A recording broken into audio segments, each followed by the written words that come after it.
So how we doing? Y'all awake? How we doing? All right, just checking. Certainly glad to be here, glad to see all of you here, and also if you want to, for the folks who are not here, share with them. We're also live streaming this, not only on your church Facebook page, but also my Roland Martin Unfiltered platform. We launched that September 2018. It was after when TV One canceled News One Now. A lot of people, they were coming up to me and they were saying, man, we should go back to CNN or MSNBC. Fox is absolutely scared to call me, trust me. They book, everybody who comes on my show, they won't book me.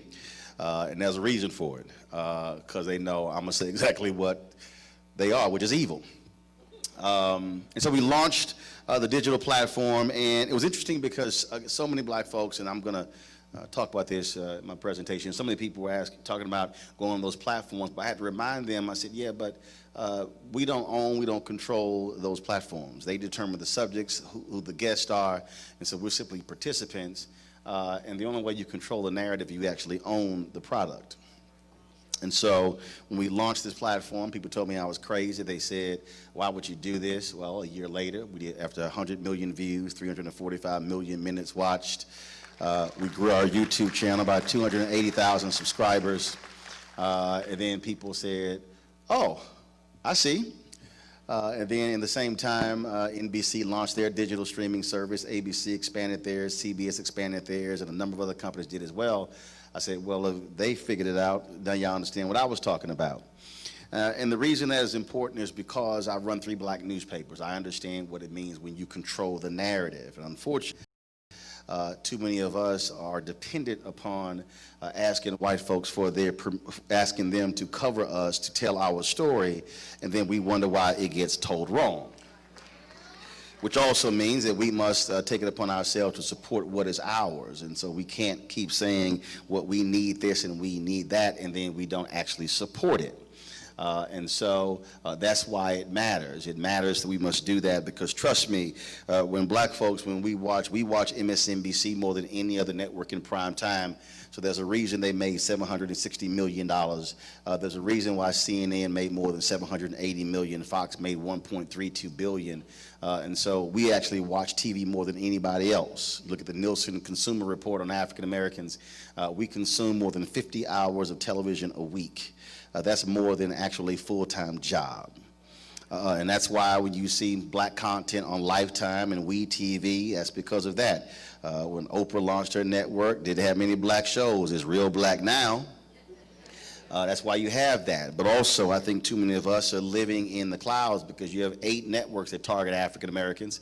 TV One, Clio TV, BET, Her, Aspire, Bounce, Own, and Revolt. That do 1,344 hours of content a week, yet not 1 hour a week is dedicated to news.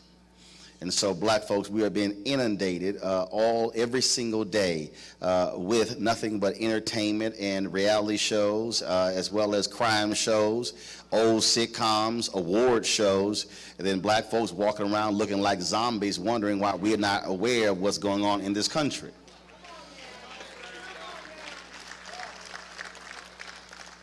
Here you have that fool lying tonight at the State of the Union, and then you're not going to have any black breakdown on any black network of what he was talking about. And if you are a member of the Congressional Black Caucus, the largest group of elected officials in the House Democrats, in order for them to explain their perspective, they're going to have to go on a white network to do it because no black network has the guts to actually have a show.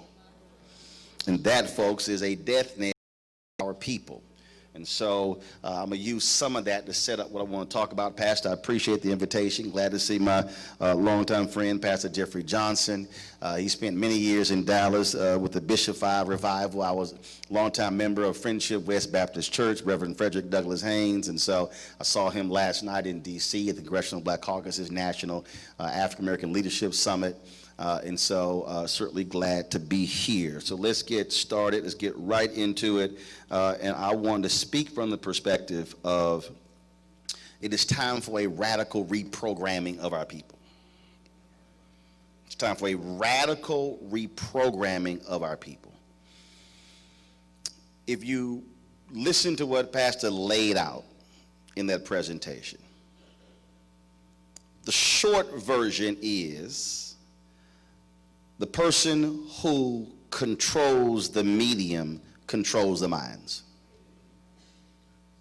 The person that controls the medium controls the minds. When you hear about countries all across the world, when there's a coup anywhere in the world, the first thing they get in control of when there's a coup is the military. You got to have the guns. The second thing they always take over is media.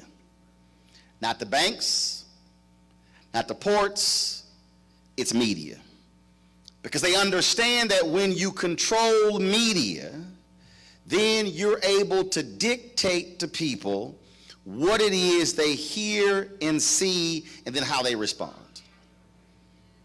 So what happens is they used to take control of the television stations, the radio stations, the newspapers. Now the first thing they do in any place in the world is they shut down the internet, because you don't want it to have this unfiltered platform. In China, they control the internet. Google goes into China. All these companies go into China, and they say, you have to put these provisions in place to censor the content, because we don't want our citizens to be aware of certain things, because in China, that is a communist system, so therefore they still want to control the minds of the people, so you limit the information that they're able to receive.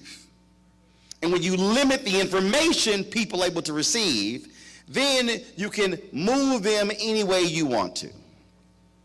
How did Hitler gain a foothold in Germany? His mastery of media and controlling media and the propaganda they were pushing out in terms of media. Why is Donald Trump able to lie? Why do you have white conservative evangelicals who treat him like he's the son of Jesus?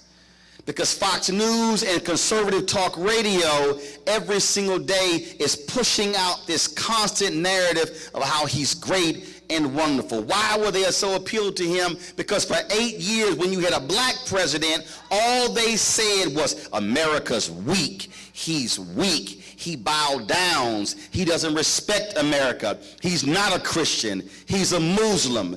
They said all kinds of stuff about his wife as well. And so there's no wonder white folks reacted the way they did in 2016 when Trump ran, because for 8 years, all they heard every single day was how awful America is under Obama, how bad the nation is under Obama, how terrible it is. And then all of a sudden, here comes John Wayne to the rescue to so-called make America great again. And they ignored all the women he sexually assaulted. They ignored the 3 wives. They ignored all the baby mamas he got. They ignored all those things, and they said, that's our savior.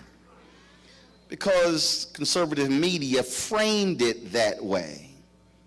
That's the power of media. Dr. King and his folks in the Black Freedom Movement understood that, because they realized that how you shape the narrative then determines how people respond. White folks in America didn't care about the civil rights movement until they saw the water hoses in Birmingham. LBJ could not get Congress to move on the 1964 Voting Rights Act, the 1965 Voting Rights Act. But it wasn't until white folks saw black children being attacked by dogs and water hoses, then they said, we've got to do something. They got to get the right to vote. What I'm trying to set up here is that media shapes the narrative and determines what we see. That's why it's important, why you got to have black folks not only owning but also in mainstream. Go back to the Kerner Commission report, 1968. That report was designed to study why the riots take place all across America. Do understand that all of those events that took place in the 1960s, there's nothing even before then, there's nothing in the history of America that black people have gotten that did not come as a result of black blood. Black folks had to die every time. Anything that happened that we got happened because somebody black died as a result. So they studied the ride, and they disagreed on all kind of stuff, but they did come to one consensus. They did say that there was no diversity in media. So the Kerner Commission report said there are 2 Americas, 1 white, 1 black. And then they called for the broadening or the opening of doors in media. And so the reason you saw the first waves of African Americans in mainstream media took place after the Kerner Commission report in 1968.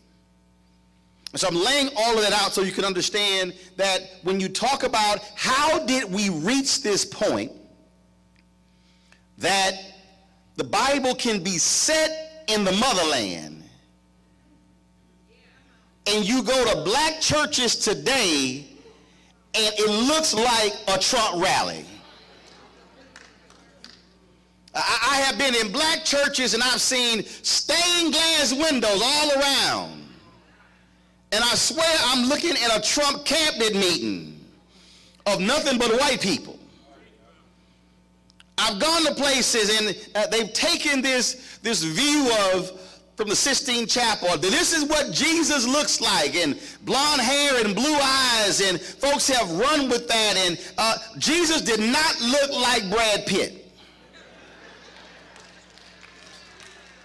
In fact, if you took the movie 12 Years a Slave, Chiwetel Ejiofor and Brad Pitt, Jesus looked more like Chiwetel Ejiofor than Brad Pitt. But the person who is in control of the narrative sets the tone. And what we have done is we have fallen victim to his story and not history. And so we are continuing to to allow white supremacy to define how it is we see not only the Bible, but how we even see ourselves.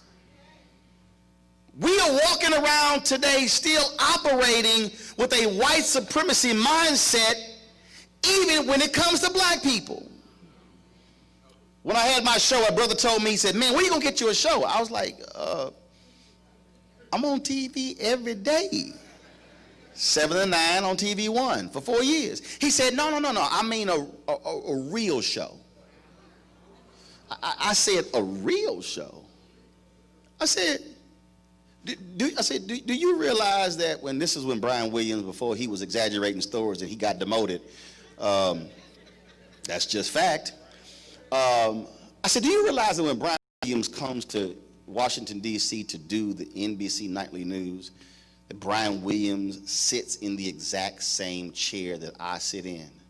I said, do you know that there's a glass table just to the left on the second shelf? It's a mirror and a bristle brush. I said, Brian can't use a bristle brush. I said, brother, do you realize that the cameras in the background and the walls are the exact same? I said, because see, what you don't realize is that we contract the studio out with NBC News Channel. You don't realize that we send the signal from the fiber optic line from Washington, D.C. to our satellite location in Denver, which then goes up to the satellite uplink, which broadcasts around the country. I said, so I use the same studio, sit in the same chair, send the signal the exact same way as they do, but you don't think my show is real because it's on a black network. You think I would have a real show if it's on CNN or MSNBC. I said, you are promoting white supremacy. We walk around promoting white supremacy when we say, well, you know, it's a black business. When white folks have been late showing up, you can't show me a cable company that's arrived at your house on time to install your cable. But if a black-owned business is 30 or 45 minutes late, you will not call another black business ever again because you will say, you know how we are. I have worked with some awful white folks, and I don't sit there and go, well, you know, it's a white business. We literally, because of how we have been conditioned to think that what is black is second rate. It is less than. It is not as good. We walk around saying those things and we think it's joking. We say, oh man, this is CP time. Well, I've been to a whole bunch of stuff that white folks been real late. I ain't never heard somebody say it's WP time. And some of us might say, well, that's just an innocent thing, but no, it's not, because what you don't understand is you are actually furthering white supremacy by telling another generation that we are less than, so therefore our children are growing up believing that we are somehow secondary and not as good. And so you take the same thing as a white Jesus and put it next to how we view ourselves, and so therefore we're simply promoting another generation, another generation, another generation of the power of white supremacy. See, the power of white supremacy is not just that white people think that they are better and more advanced than us. White supremacy also means that it has degraded us to the point that when we see ourselves, we look at one another and hate what we're looking at. Annually across the globe, $10 billion is spent every year on bleaching cream. $10 billion. A study was done that 77% of the people in Nigeria have used some form of bleaching product. Huge, it's huge in India and in Asian countries, but you're now seeing it across many African countries.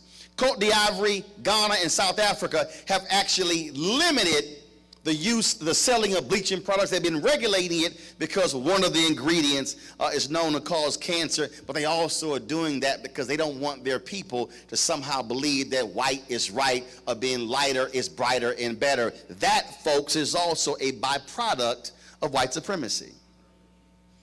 The reason that we are dealing with this whole issue in terms of how the Bible is viewed today is because it was designed that there's no way in the world we're going to somehow give people of color, give black people credit for any of this. So therefore we must redefine the Bible and redefine the images. And so when you see the angels, they're white. When you see something black up in that lineage. See, we just have to be honest in terms of exactly what is going on here. And so it's no shock. And so then what happens is we then, by us promoting that, what we're doing is doing the work that they had already put in place, as opposed to saying, no, we've got to now redefine or reprogram ourselves. So why am I using the phrase that we have to reprogram ourselves? 2 years ago, when they had the MLK 50 commemorating the 50th anniversary assassination of Dr. King, I was interviewing a number of civil rights luminaries across the country. Interviewed Juanita Abernathy, the widow of Ralph Abernathy, and Reverend C.T. Vivian, Renona Clayton, Clarence Jones, Dr. King's attorney. Was interviewing, of course, Dorothy Cotton. Dorothy Cotton was the only woman who was in Dr. King's inner circle, and she was over the citizenship education program for the Southern Christian Leadership Conference.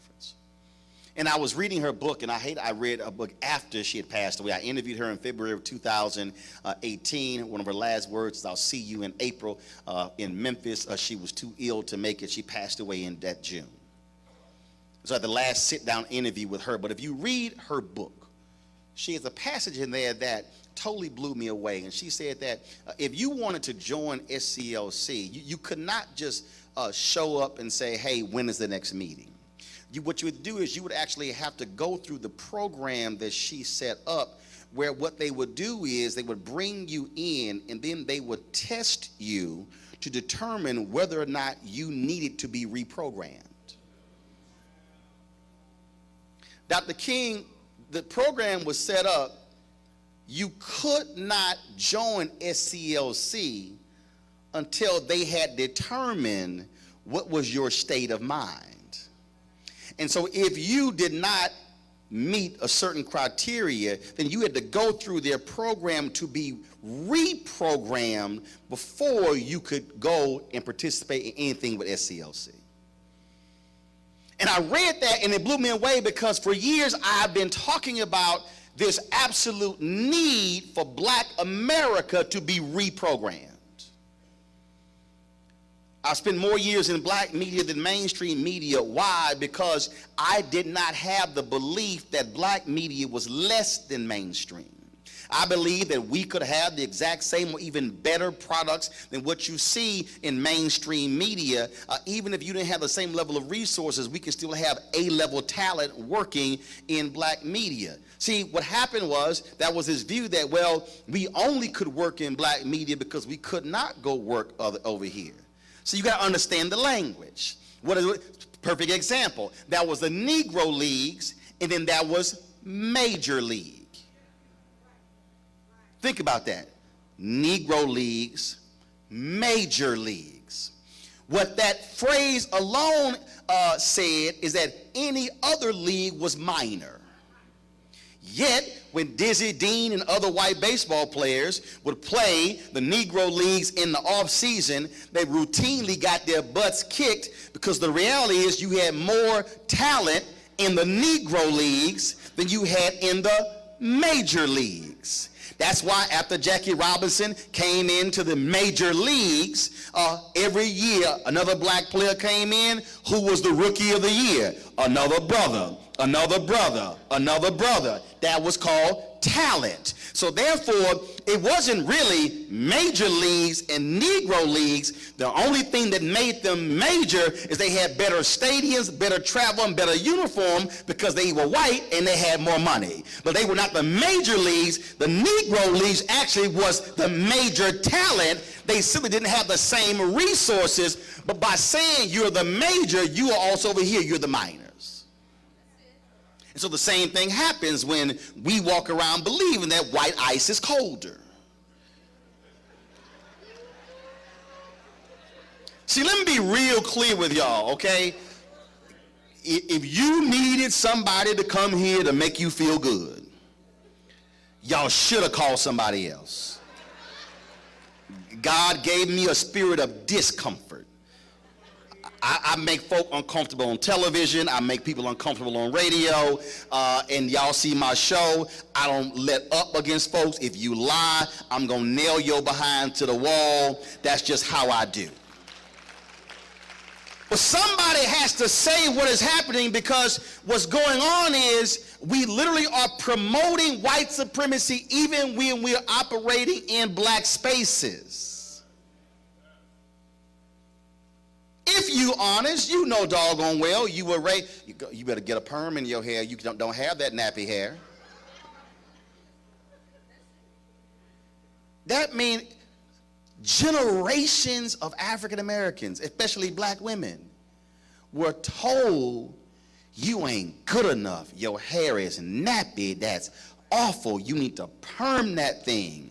Why? Because you had what was the white standard of beauty. You just had in California, they finally passed the Crown Act that outlawed discrimination against hair, but other states haven't done it. You got two brothers in Texas at a high school they suspended because of by saying, well, your hair is too long, even though the rules said it can't touch the ear, it can't touch the shoulder, so they put it up. They said, no, still not good enough. We are walking around literally promoting anti-blackness because we have been trained and conditioned that the only way we are going to be able to get ahead is if we change our look, change our attire, change what we say, change how we say it. If you're a brother, you can't work in corporate America with too much bass. You got to have more treble than bass, because white folks can't handle bass. They deal with treble. They got treble in their music, and they can't handle bass in our voices or in our music.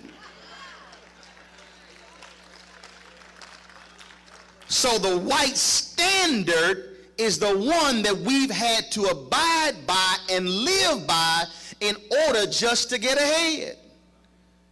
Black parents told it, look, you going in front of some white folks, you got to change your look. You can't have too many colors. You got to be blue. It got to be gray. It got to be, no, it can't be, no, you can't go in there with no yellows. If it's red, it got to be a low-key red. Can't be a bright red. We have had to contort ourselves in such a way to make white people comfortable in America. And I dare say in 2020, it's time for white folks to be uncomfortable.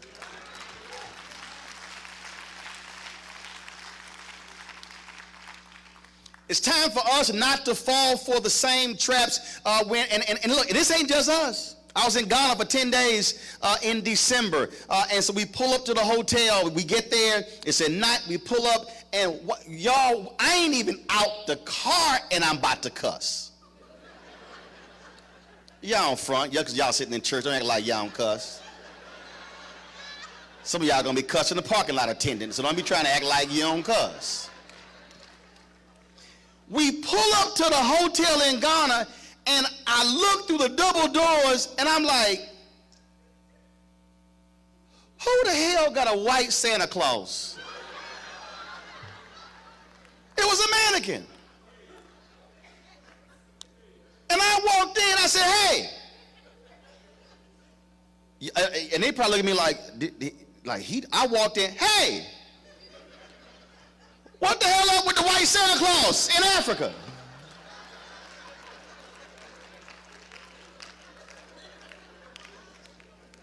I said, now y'all got to take that down while we here.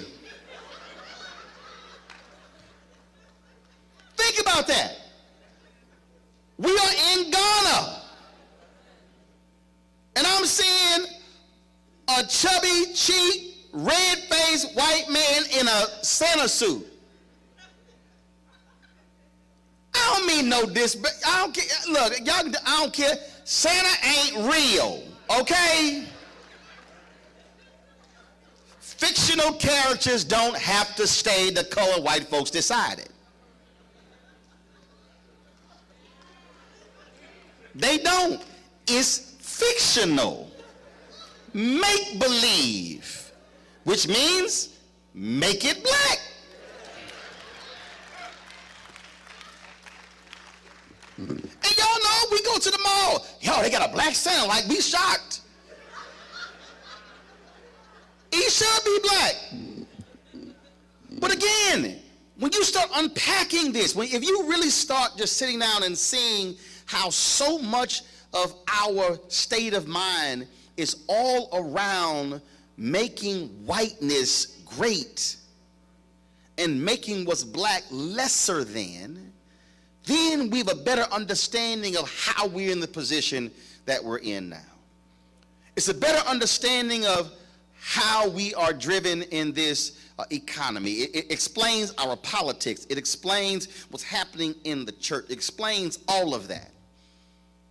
Because see, the reality is, by continuing to promote that, and see, you also got to remember, see, we talk about separation of church and state, but you got to remember, the church also used to be government. That was public policy, born out of what eventually became the Church of St. Peter, which became the Catholic Church. The Catholic Church, the Vatican, is its own country. The Vatican had an empire that spread across the world, which is why today, when you go to what's the largest growth of Catholicism in the world? In Africa. That didn't happen just by design. I'm saying that is because we have to reprogram our minds to now begin to say, I have to be the last generation. You should be saying to yourself, this will be the last generation in my family where we are going to continue to further white supremacy. You must make a decision now whether or not you are going to allow that to continue for another generation and another generation, or whether or not you are going to say, we are now going to reprogram our children and our nieces and our nephews and begin to present them with a whole different world. We love to verbalize, our history doesn't just go back to slavery. We were once king and queens. Well, don't run around saying we were once king and queens if you ain't picked up a book to actually find out what kings and queens we were. Don't just simply say that and we've not done the research to be able to tell our kids that. See, it was interesting, all these people, the haters out there who were saying, oh, the year of return is nothing but a marketing gimmick by Ghana, just trying to get a whole bunch of travel money. Well, I'm trying to understand. Black folks go to Thailand, black folks go to Paris, and they see the Eiffel Tower. So you trying to tell me that it's okay for us to spend money to go see the Eiffel Tower or to go to Venice and those places, but somehow we can't go see the Ashanti Kingdom that's in Ghana. We somehow can't go to Senegal, can't go to Cote d'Ivoire or Nigeria or Kenya or South Africa. See, again, that's also black self-hate. When we see, look, black folks lost their mind when Meghan Markle married Harry. I said, but if a black king got married, would nobody be trying to stay up at 3 o'clock in the morning to watch them? I ain't care about Harry or Meghan. I ain't care about the other ones got married. I don't know what the hell, Kate, William. I don't care about none of them. Not now, one of them.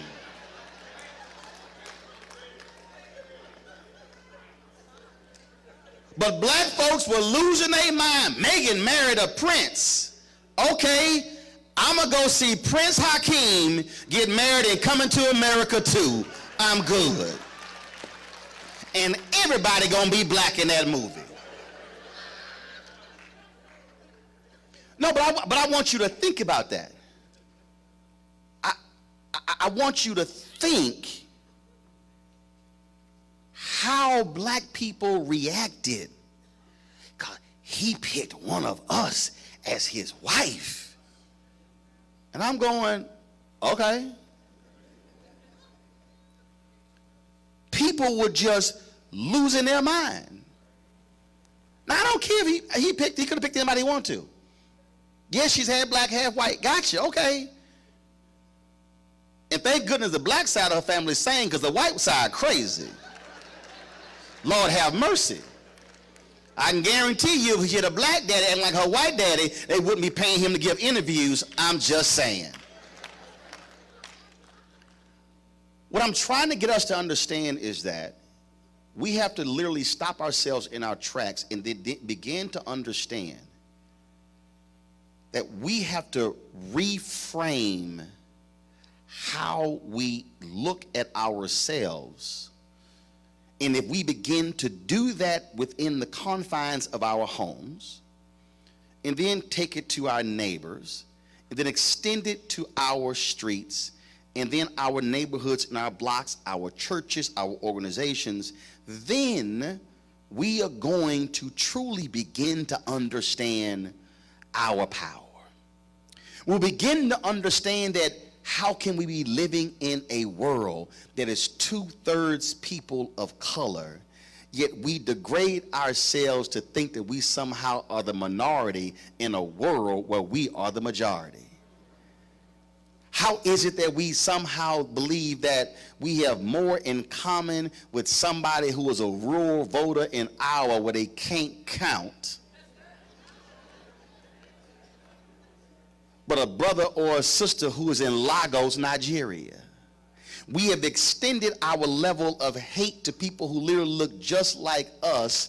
And when I interviewed the president of Ghana while I was there, he said it makes no sense that the world's largest continent, also with the most resources and riches, is also a place of the poorest people. Why? Because white supremacy and colonialism is the reason for that.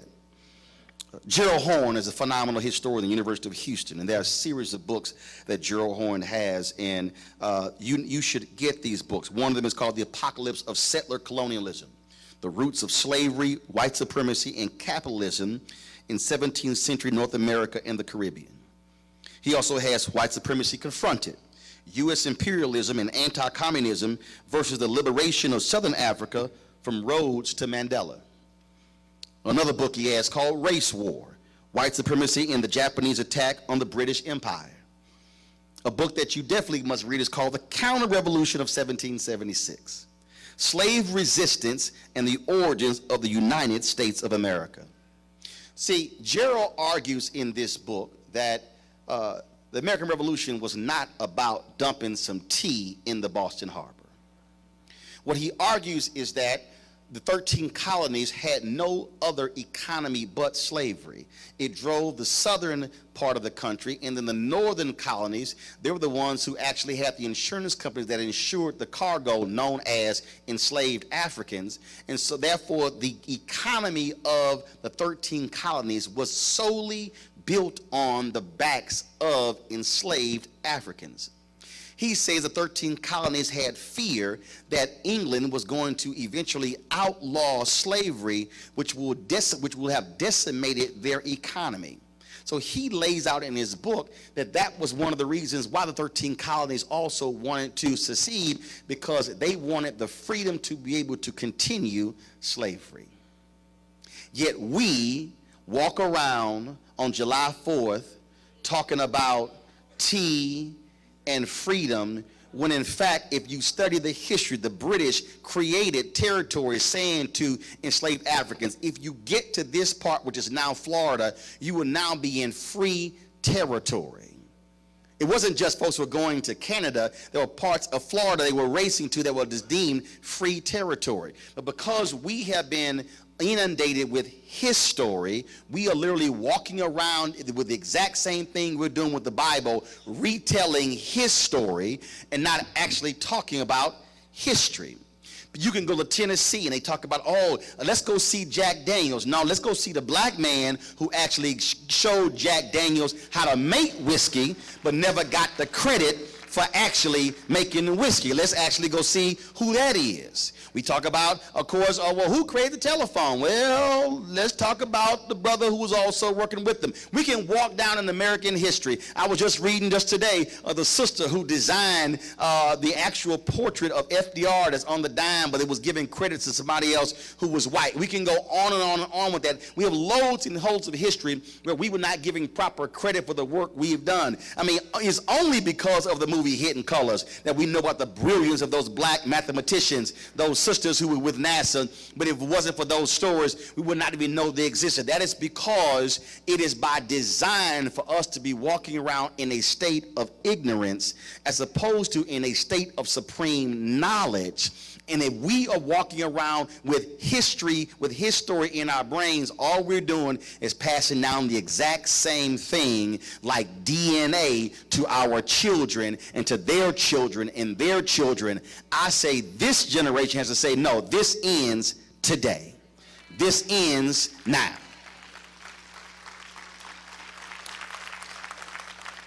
And when we do that, when we also begin to do it within our church houses, that's when it then begins to grow and spread to other parts. None of us can be afraid or can be scared of blackness. We can't somehow run from blackness. We can't, it's so many people who, if you say I'm unapologetically black, they're like, oh, why you got to say that?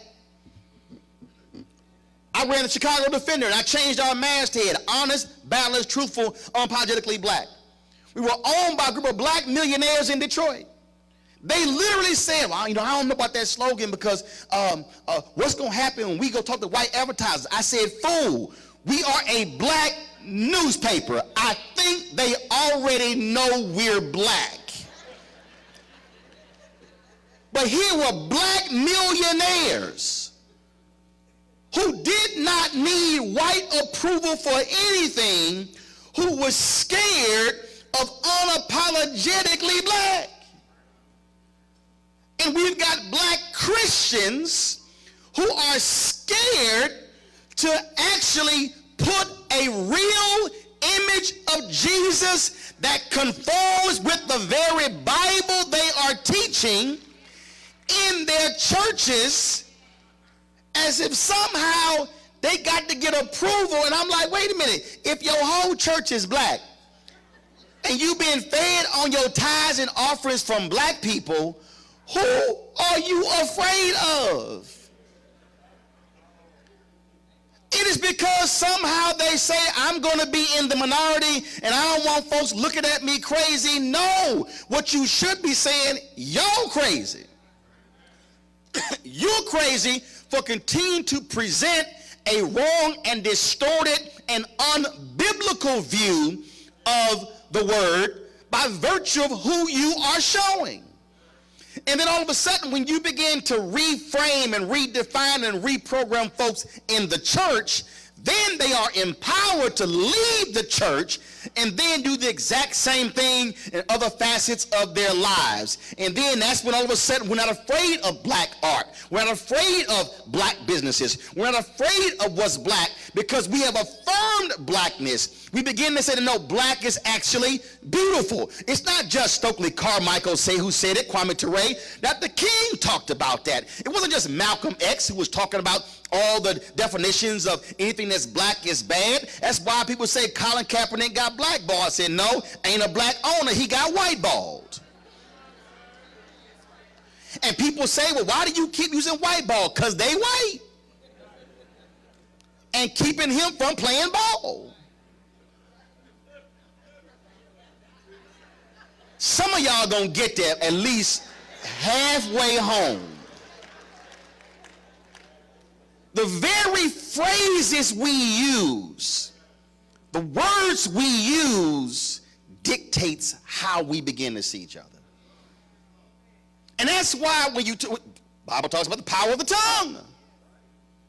What we are saying to one another dictates how we then see and feel about one another. We're living in a time where the features of black women, which this country and the world for generations hated, despised, degraded, trashed. Now all of a sudden, everybody trying to get big butts, big lips, exotic features, braids. I can go down the line. You got folks in mass media who all of a sudden now, oh my God, y'all understand, you can't mention no Kardashian on any of my shows.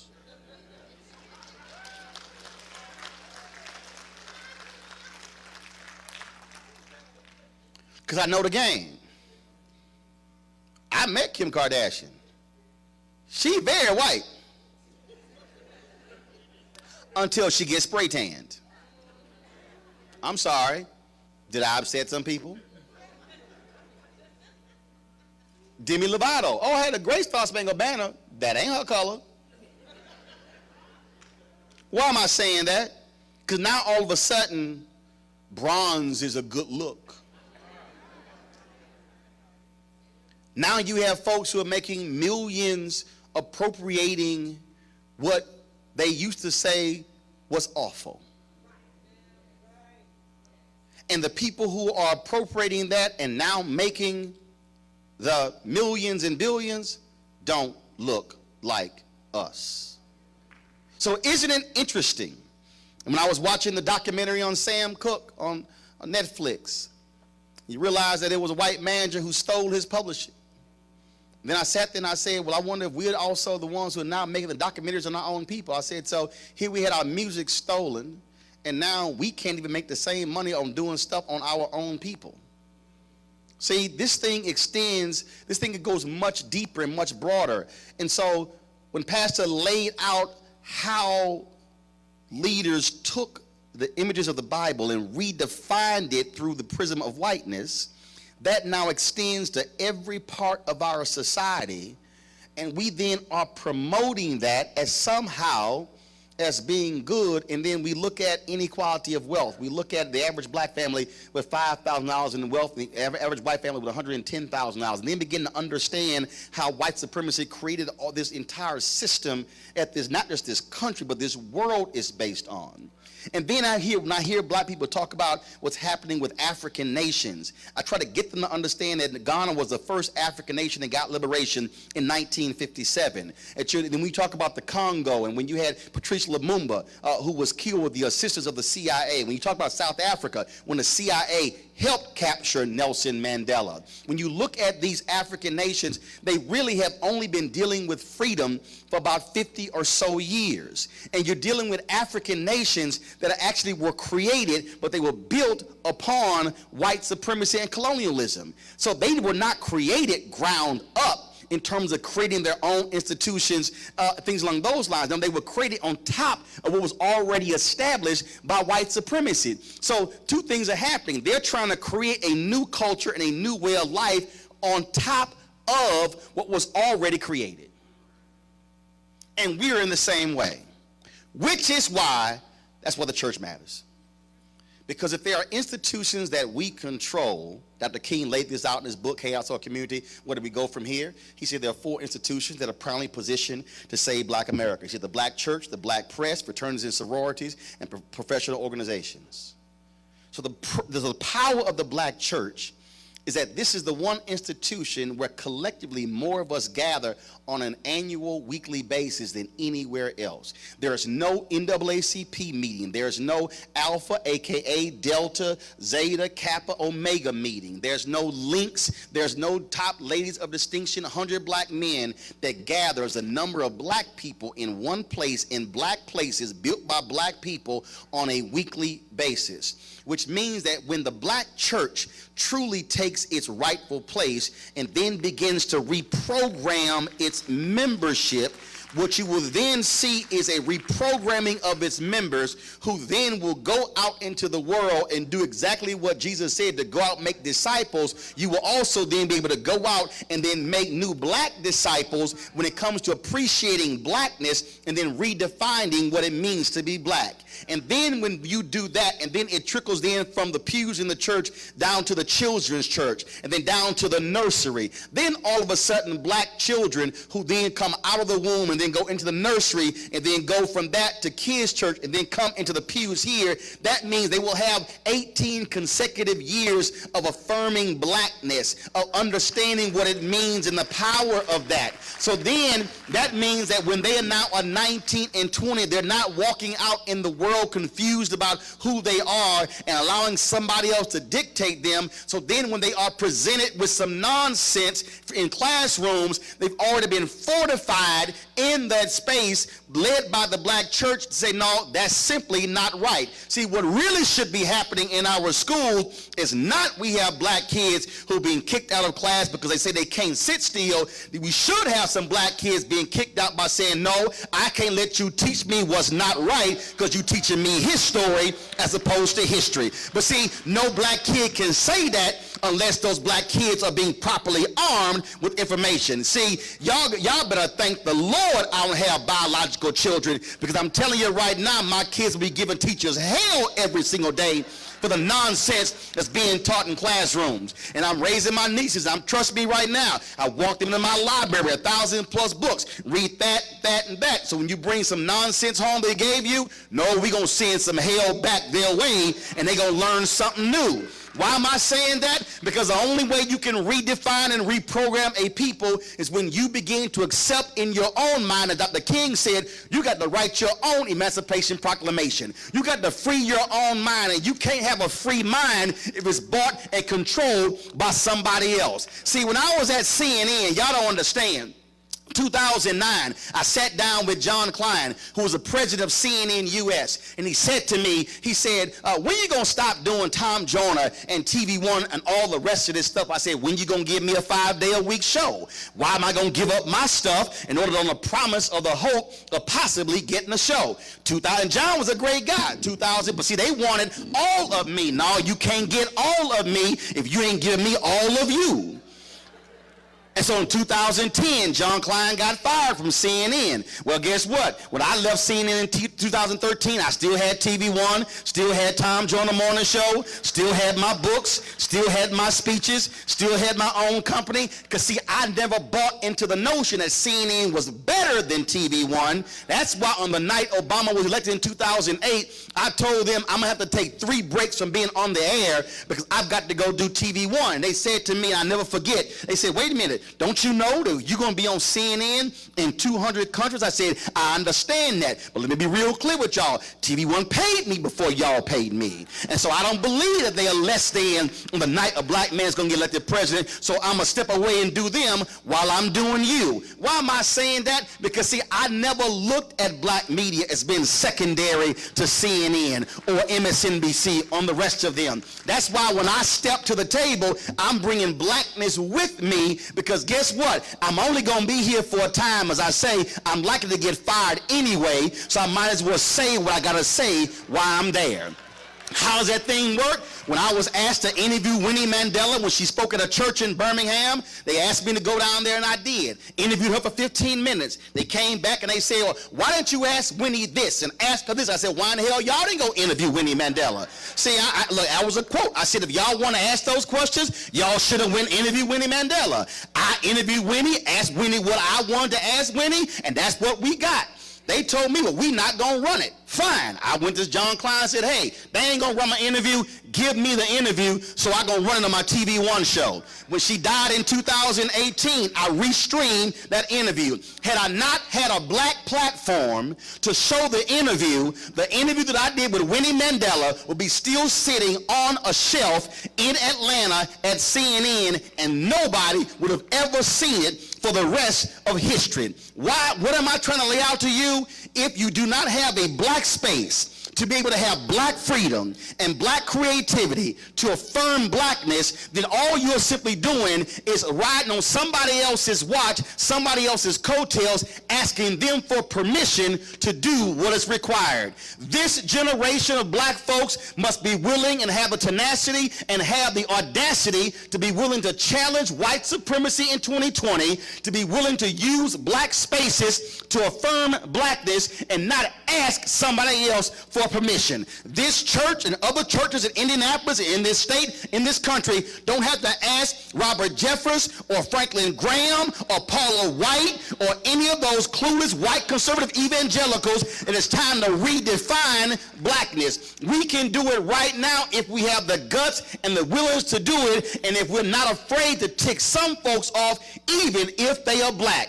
Harriet Tubman couldn't save everybody, but I dare say it's time for this generation to save the next generation for black people, because the next generation should never have to deal with the same thing we're dealing with, and it starts right here with the black church. You want to check out Roland Martin Unfiltered?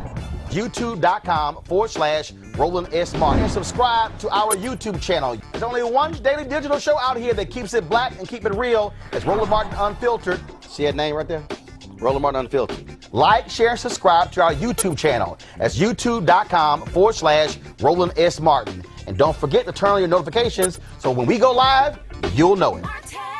You want to support Roland Martin Unfiltered? Be sure to join our Bring the Funk fan club. Every dollar that you give to us supports our daily digital show. There's only one daily digital show out here that keeps it black and keep it real. As Roland Martin Unfiltered. Support the Roland Martin Unfiltered daily digital show by going to RolandMartinUnfiltered.com. Our goal is to get 20,000 of our fans contributing $50 each for the whole year. You can make this possible. RolandMartinUnfiltered.com.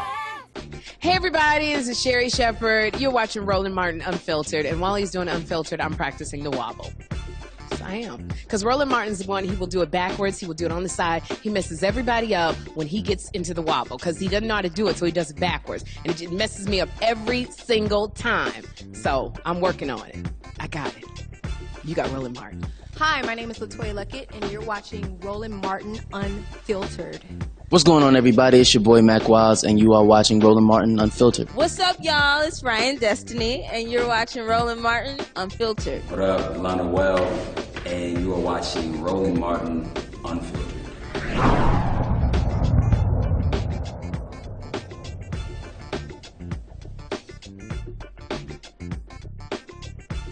Hey fam, want to check out Roland Martin Unfiltered? The blackest show on all of digital, cable, and broadcast. Check out our audio podcast. There's only one daily digital show out here that keeps it black and keep it real. It's Roland Martin Unfiltered. Press play.